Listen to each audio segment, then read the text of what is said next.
Assalamualaikum warahmatullahi wabarakatuh. Kami dari kelompok 2 Kimia A akan mempresentasikan hasil diskusi dari kelompok kami. Topik yang akan dibahas kali ini adalah kelimpahan golongan 1A periode 2 atau yang biasa disebut litium di alam.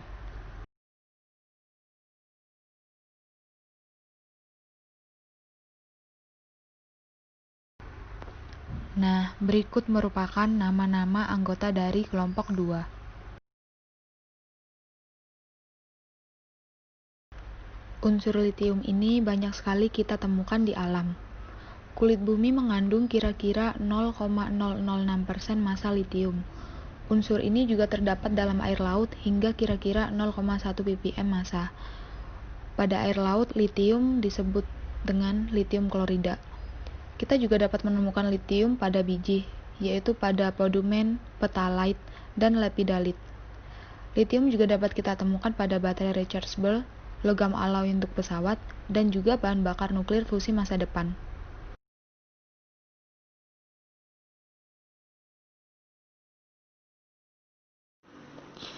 Mineral batuan litium dan persentase di alam. Lepidolite hanya dapat terbentuk di lingkungan geokimia, di mana konsentrasi litium yang tinggi tersedia untuk pembentukan mineral, sehingga lepidolite adalah mineral langka karena situasi geokimia yang jarang terjadi. Persentase kelimpahan litium sebesar 0,0007% di daerah bebatuan beku di kerak bumi.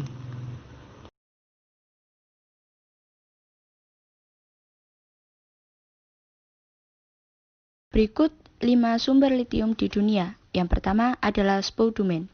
Spodumen merupakan mineral yang mengandung litium dalam rumus senyawa kimia berupa LiAlSi2O6. Spodumen memiliki warna mulai dari kuning, hijau, hingga ungu.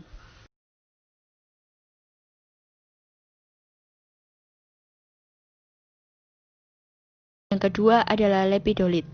Lepidolite merupakan mineral yang mengandung litium dalam rumus senyawa kimia berupa KliAl3Si Al4O10FOH2. Lepidolite memiliki warna mulai dari merah muda, ungu, merah, abu-abu, kuning, hingga tidak berwarna. Lepidolite terkadang digunakan sebagai sumber serpihan mika dan juga digunakan untuk membuat kaca dan sebagai bahan dalam beberapa enamel. Selain itu, lepidolite dapat digunakan sebagai batu hias dan merupakan konstituen penting dalam beberapa bahan permata.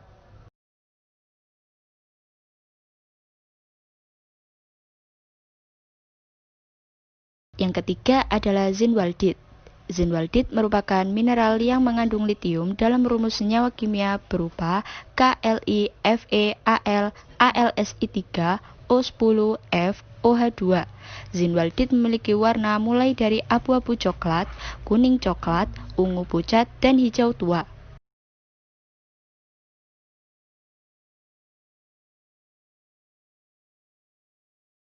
Yang keempat adalah amblygonit.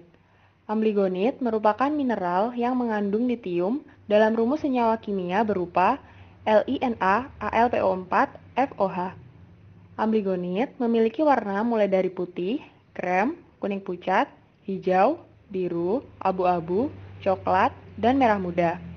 Saat ini, mineral ini sudah berhasil ditemukan di California, Spanyol, dan Dakota Selatan.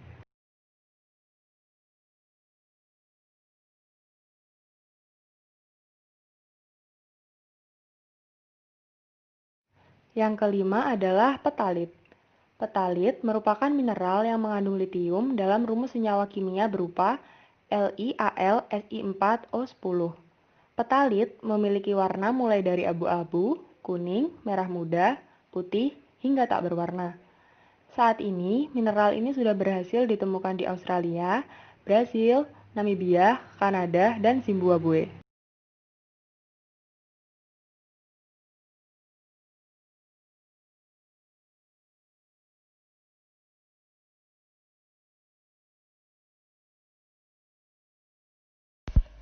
Struktur kristal atau struktur kimia pada logam. Beberapa contoh struktur kimia pada logam litium adalah 1. Pada litium oksida, struktur kristal yang terbentuk adalah oktahedral. Oktahedral merupakan geometri yang memiliki 8 sisi dengan bilangan koordinasi 6, yang artinya atom besar dikelilingi oleh 6 atom ligannya. Lapisan oktahedral yang terbentuk mengakibatkan kation akan mengisi keterkosongan, sehingga diperoleh struktur kristal tersebut. Yang kedua, lithium iron fosfat. Lithium iron fosfat memiliki struktur 3 dimensi yang berisi jalur untuk Li+. Lithium iron fosfat terbentuk dari FeO6 yang berbentuk oktahedral dan PO4 yang berbentuk tetrahedral. Sedangkan Li+ berada pada sisi kosong berdekatan dengan FeO6. LiFePO4 tersebut memiliki ikatan kovalen yang kuat antara oksigen dan fosfat karena memiliki struktur tetrahedral, sehingga LiFePO4 memiliki kestabilan yang tinggi pada proses diekstraksi Li+.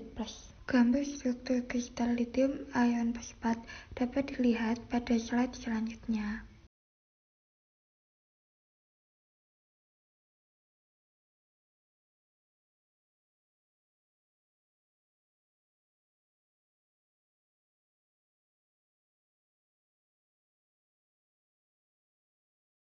Berikut adalah manfaat dan kegunaan logam litium.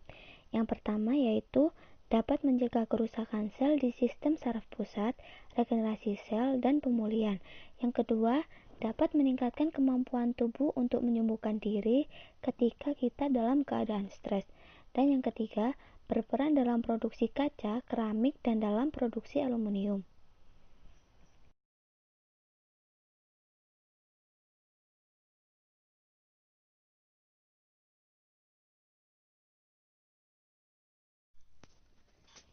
Yang keempat, manfaat dari logam litium adalah logam litium murni dapat digunakan pada baterai litium ion yang dapat diisi ulang, dan logamnya digunakan sebagai paduan dengan aluminium, tembaga, mangan, dan juga kadmium untuk membuat suku cadang pesawat berperforma tinggi. Lalu, yang kelima, litium karbonat dapat digunakan sebagai obat penstabil mood. Lalu, manfaat yang terakhir adalah litium kloride dan bromide dapat digunakan sebagai desiktan.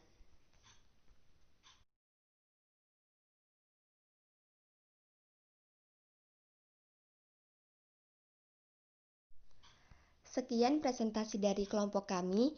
Apabila terdapat kesalahan kata dan kekurangan dalam penyampaian presentasi, kami mohon maaf sebesar-besarnya. Terima kasih dan wassalamualaikum warahmatullahi wabarakatuh.